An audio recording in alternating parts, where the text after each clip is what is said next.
Good morning friends. स्वागत है आपका हमारे यूट्यूब चैनल क्लिक गुरुजी में। आज हम मनोविज्ञान के टॉपिक को ही लेकर आए हैं। मनोविज्ञान की सीरीज़ चल रही है। जो लास्ट वीडियो में हमने विकास को प्रभावित करने वाले कारक तक पढ़ाया था आपको, इसके बाद हम विकास के अवस्थाएं लेकर आए हैं आज। तो चलिए डिस्कस करते हैं बिना टाइम वेस्ट किए। साथ साथ आप नोट्स बनाते चलिएगा, यही कहूँगी मैं आपसे। चलिए फिर स्टार्ट करते हैं। विकास की अवस्थाएं 4 होती हैं। विकास की 4 अवस्थाएं होती हैं। कौन कौन सी होती हैं? एक होती है गर्भावस्था, एक शैशवावस्था, एक बाल्यावस्था और एक होती है आपकी किशोरावस्था। गर्भावस्था के जो टाइम पीरियड होता है वो 280 दिन का होता है, मतलब 280 दिन का होता है गर्भावस्था। शैशवावस्था होता है जन्म से 6 वर्ष, जब बच्चा जन्म ले लेता है उससे 6 वर्ष तक। बाल्यावस्था होती है 6 से 12 वर्ष तक। बाल्यावस्था होती है आपकी 6 से 12 वर्ष तक और किशोरावस्था होती है आपकी 12 से 16 वर्ष तक। किशोरावस्था होती है आपकी 12 से 16 वर्ष तक। ठीक, तो गर्भावस्था 280 दिन की होती है। शैशवावस्था जन्म से 6 वर्ष तक होती है।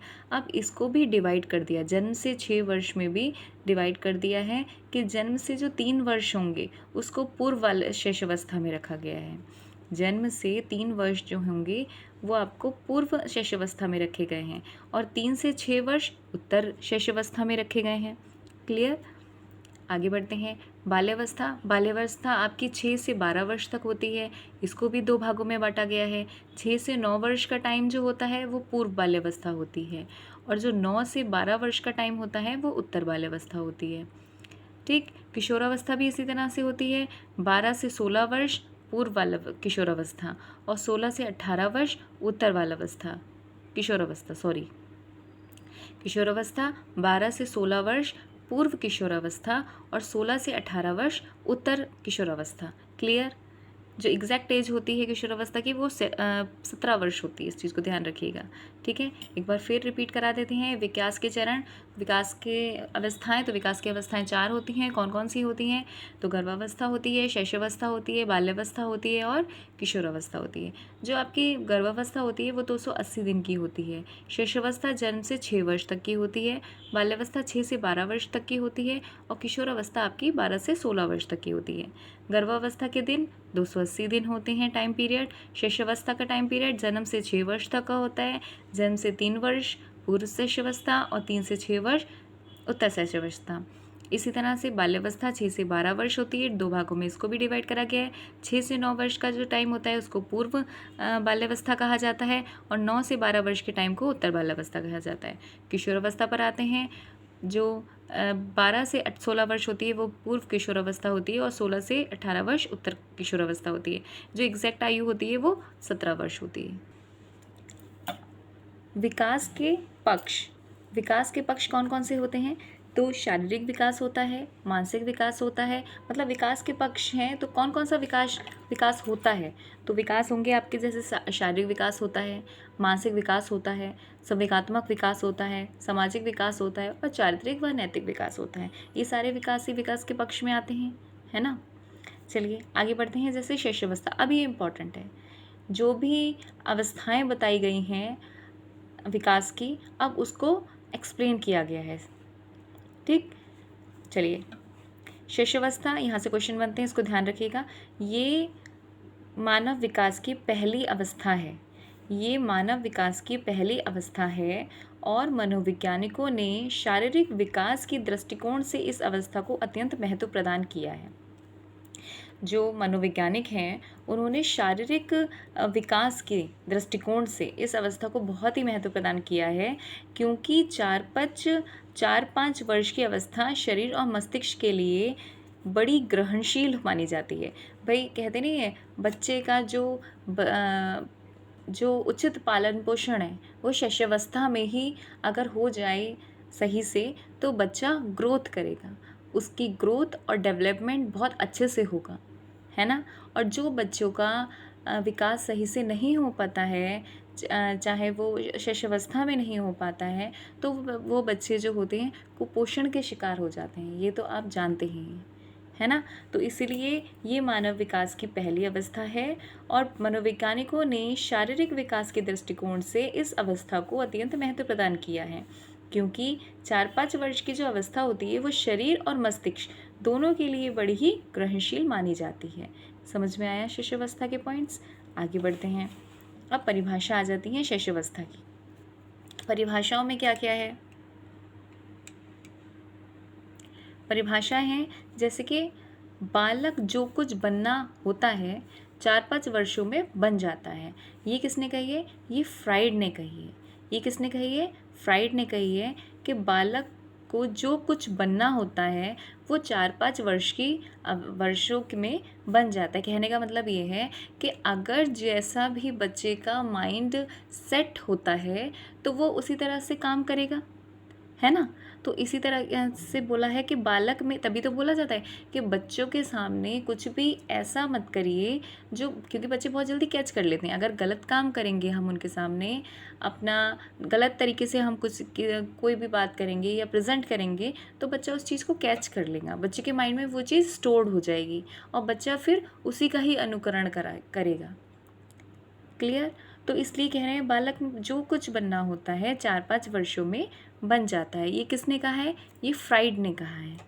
याद रखिएगा, किसने कहा है? ये फ्राइड ने कहा है। ठीक। जैसे याद करने की ट्रिक आप मान लीजिए कि भाई फ्राइड मतलब फ्राई, फ्राइड मतलब फ्राई, 4-5 वर्षों मतलब 4-5 मिनट में सब्जी फ्राई कर दो। 4-5 मिनट में बच्चा कहता है, बालक कहता है 4-5 मिनट में सब्जी को फ्राई कर दो। तो जहाँ फ्राइड होगा, जहाँ 4-5 वर्ष होंगे, बालक कह रहा है तो फ्राइड, फ्राइड ने कहा है। ये बालक जो कुछ बनना होता है 4-5 वर्षों में बन जाता है। ये किसने कहा है? फ्राइड ने कहा है। आगे बढ़ते हैं। शिशुअवस्था के द्वारा जीवन का पूरा क्रम निश्चित होता है। ये किसने कहा है? एडलर ने कहा है। ये किसने कहा है? एडलर ने कहा है।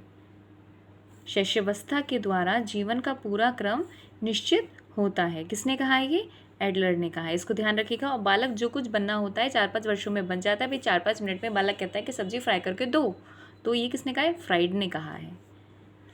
और एडलर ने कहा है कि शिशुअवस्था के द्वारा जीवन का पूरा क्रम निश्चित होता है। क्लियर। आगे बढ़ते हैं। डेफिनेशंस बहुत सारी हैं, इसलिए कह रहे हैं नोट्स बनाते चलिए जिससे आसानी हो और इसको याद करते रहिए। शिशुअवस्था को सीखने का आदर्श काल कहा गया है। शिशुअवस्था को सीखने का आदर्श काल कहा है। आदर्श काल कहा है? किसने कहा है? वैलेंटाइन ने कहा है। शिशुअवस्था को सीखने का आदर्श काल कहा है? किसने कहा है? ये वैलेंटाइन ने कहा है। क्लियर। नेक्स्ट डेफिनेशन पे चलते हैं। 20वीं शताब्दी को बालक को शताब्दी कहा है। 20वीं शताब्दी को बालक को शताब्दी कहा है क्रो एंड क्रो ने। अब देखिए, शताब्दी मैंने पिछले लास्ट वीडियो में भी बताया था क्रो एंड क्रो की ट्रिक, कि भाई जो डबल कोई वर्ड्स आ रहे हैं तो वहाँ क्रो एंड क्रो आ ही जा रहे हैं। तो शताब्दी याद रखिएगा, क्रो एंड क्रो। 20वीं शताब्दी को बालक को शताब्दी कहा है तो क्रो एंड क्रो ने कहा है। एक बार फिर रिपीट कर लेते हैं कि बालक को जो कुछ बनना होता है वह 4-5 वर्षों में बन जाता है। किसने कहा है? फ्राइड ने कहा है। शिशुअवस्था के द्वारा जीवन का पूरा क्रम निश्चित होता है। एडलर ने कहा है। शिशुअवस्था को सीखने का आदर्श काल माना गया है। किसने कहा है? वैलेंटाइन ने कहा है। और 20वीं शताब्दी को बालक को शताब्दी कहा है। ये किसने कहा है? ये क्रो एंड क्रो ने कहा है। अब शिशुअवस्था की विशेषताएं देखिए। डेफिनेशन तो आपने देख ली, शिशुअवस्था क्या अर्थ भी देख लिया, उसकी डेफिनेशन भी देख ली। अब उसकी विशेषताएं देखिए। तो शारीरिक व मानसिक विकास में तीव्रता।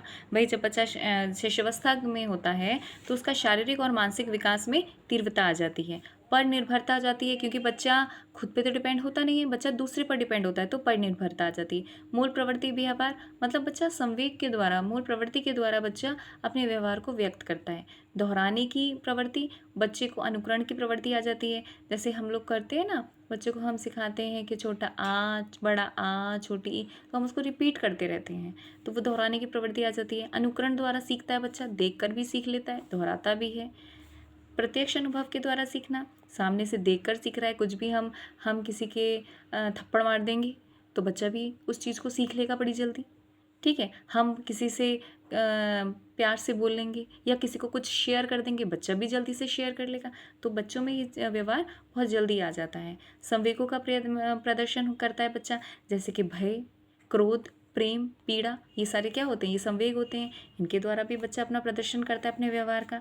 आत्म प्रदर्शन के अवसर, बच्चा कभी कभी आत्म प्रदर्शन के अवसर भी कर लेता है। आत्म प्रदर्शन मतलब खुद का कोई कहते नहीं, अरे देखो बच्चा क्या कर रहा है, बच्चा क्या करने लगा है एकदम, तो वो आत्म प्रदर्शन के अवसर भी होते हैं। जिज्ञासा की भावना भी होती है। आप छुप जाइए पर्दे के पीछे, बच्चा पर्दा हटा हटा के देखेगा, तो वो जिज्ञासा की भावना भी होती है। नैतिकता का अभाव होता है। छोटा सा बच्चा, क्या उसमें नैतिकता होगी? तो नैतिकता का अभाव पाया जाता है। आत्म प्रेम की भावना होती है, नर्सिल्फ ने कही है फ्राइड के द्वारा। क्लियर? एक बार मैं फिर रिपीट कर देती हूँ कि शैशवावस्था की विशेषताएं कौन कौन सी होती हैं? शारीरिक व मानसिक विकास में तीव्रता, पर निर्भरता, मूल प्रवृत्ति व्यवहार, दोहराने की प्रवृत्ति हो जाती है, अनुकरण द्वारा सीखता है, देखकर सीखता है, प्रत्यक्ष अनुभव के द्वारा सीखना, संवेगों का प्रदर्शन जैसे कि भय, क्रोध, प्रेम, पीड़ा, आत्म प्रदर्शन के अवसर, जिज्ञासा की भावना, नैतिकता का अभाव और आत्म प्रेम की भावना। क्लियर? आगे बढ़ते हैं। शिष्यावस्था में शिक्षा का स्वरूप क्या है? अब जो शिष्यावस्था है उसकी विशेषताएं तो देख ली, अब उसमें शिष्यावस्था में जो शिक्षा का स्वरूप है वो कैसा होना चाहिए? भाई बच्चा जब शिष्यावस्था होता है तो पढ़ाई तो करता है, तो उसमें शिक्षा कैसी होनी चाहिए? तो उचित पालन पोषण होना चाहिए बच्चे का, स्वच्छ वातावरण होना चाहिए बच्चे का, तभी शिक्षा ग्रहण कर पाएगा।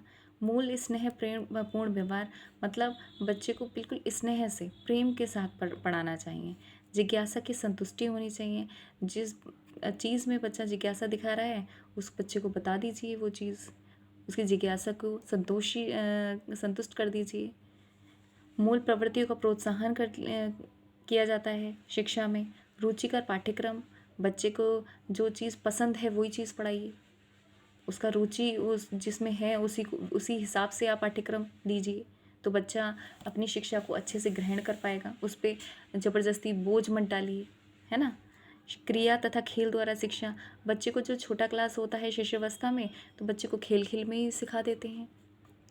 ठीक है, जैसे कि अगर बच्चे को 1 2 सिखा रहे हैं तो आपने देखा होगा छोटी क्लास में की जो बुक्स होती हैं उसमें देखा हो गया मैथ्स में कि सांप बना हुआ है, तो वो बच्चा चढ़ते चढ़ते जैसे सांप सीढ़ी होता है उसी को करते करते 1 2 सीख जाएगा। भाई बच्चा ऊपर की तरफ चला जाएगा, नीचे की तरफ आ जाएगा।